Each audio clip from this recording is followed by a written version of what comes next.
Bonjour et bienvenue dans le flash d'information. Hier, vendredi, les producteurs de café cacao de Côte d'Ivoire se sont réunis à Abidjan pour évaluer la campagne de commercialisation 2022. Le ministre d'État, ministre de l'Agriculture et du Développement rural était également sur place.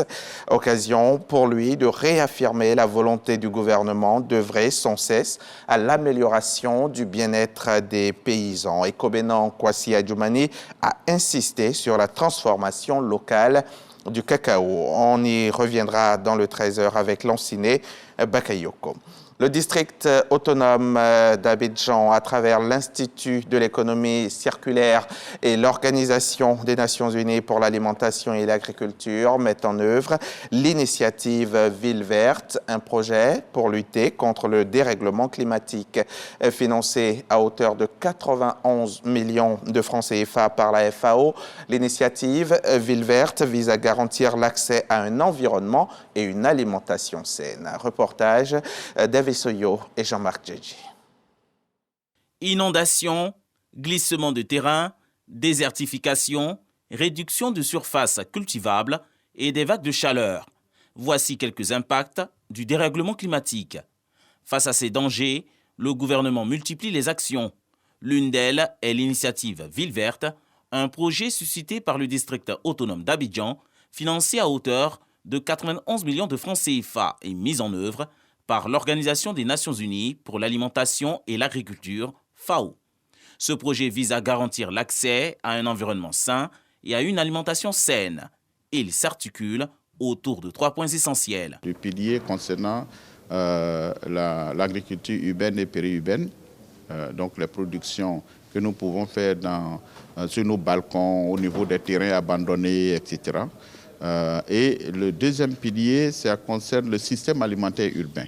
C'est-à-dire que tout ce que nous avons au niveau de la nutrition, ce que nous mangeons dans nos cuisines, etc., le gaspillage que nous faisons de ce que nous produisons, etc. Et le troisième pilier, c'est au niveau de la foresterie urbaine et périurbaine.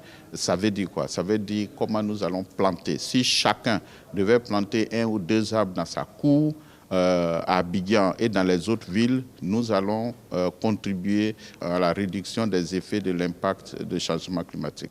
L'idée à travers ce projet, c'est aussi de faire de l'initiative Ville verte un exemple de réussite de l'économie circulaire. L'économie circulaire nous interpelle pour que ce qu'on appelait hier déchets soit une nouvelle ressource, une nouvelle ressource pour notre développement. Et donc, dans le cadre de l'initiative Ville verte, on va prendre un exemple, prendre les déchets organiques, pour les transformer en aliments de volailles et pour faire l'agriculture urbaine. Donc là, il y a le passage déjà entre la valorisation de ce qu'on jette pour en faire un nouveau produit pour soutenir le développement urbain.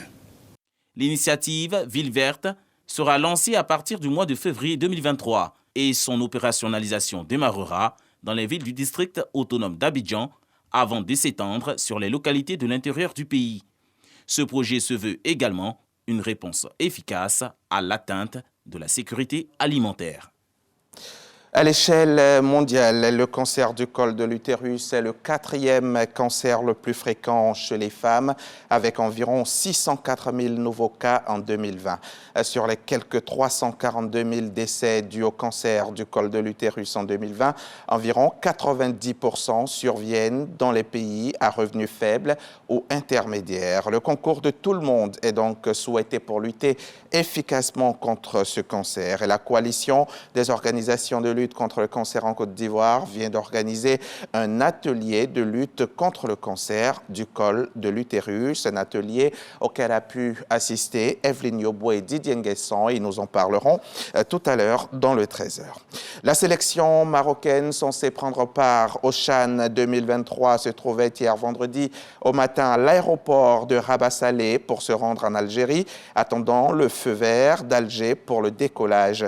En effet, le 22 septembre 2023, 2021, l'Algérie avait fermé son espace aérien à tous les avions civils et militaires marocains après avoir rompu ses relations diplomatiques avec Rabat. Ce problème d'autorisation de survoler l'espace aérien algérien est donc l'explication avancée par la Fédération marocaine pour justifier l'incertitude autour de la participation de l'équipe nationale A, faute d'un signal positif de la part d'Alger vers 12h30. L'équipe du Maroc a quitté l'aéroport, comme vous pouvez le voir sur ces images.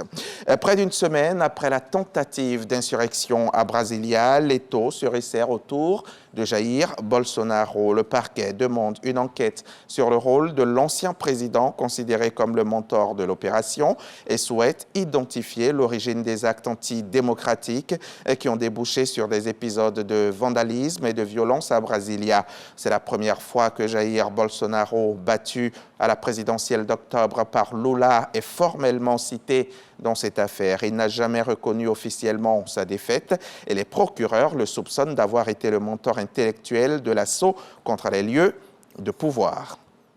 La présidente du Pérou, Dina Boluarte, dont le pays est en proie à des manifestations qui ont fait une quarantaine de morts en 5 semaines, a exclu hier vendredi de démissionner, comme l'exigent les protestataires. Plusieurs ministres ont démissionné ces derniers jours en raison du lourd bilan, alors que les manifestants expriment un ras-le-bol général envers le gouvernement. Les mobilisations durent depuis 10 jours déjà.